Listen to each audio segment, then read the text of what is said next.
મહીસાગરમાં ચાંદીપુરા વાયરસને લઈને આરોગ્ય વિભાગ સતર્ક બન્યું છે।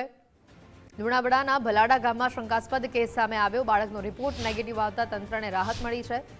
અંતરિયાળ વિસ્તારોમાં કાચા મકાનમાં દવાનો છંટકાવ કરવામાં આવ્યો છે। જિલ્લામાં સાવચેતીના ભાગરૂપે ખાસ કામગીરી હાથ ધરાઈ છે।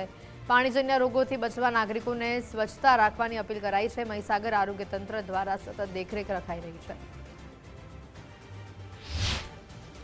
ચાંદીપુરમ વાયરસને અટકાવવા માટે અંદાજિત 225 જેટલા સબ સેન્ટરો ખાતે એમપીડબ્લ્યુ સાથે અલગ એક ટીમ બનાવીને મેરેથોન ટેસ્ટિંગની કામગીરી ચાલુ કરવામાં આવી છે।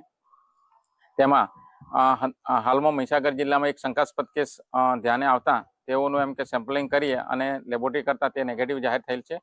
એમ હાલમાં કોઈ એવું શંકાસ્પદ કેસ હાલમાં નથી અને હાલમાં દરેક ગામની અંદર કેટલા કાચા મકાનો છે તેનું સર્વે ચાલે છે અને સર્વેની અંતે 1 વીકની અંદર મેરેથોન ટેસ્ટિંગની કામગીરી પૂર્ણ કરવામાં આવશે।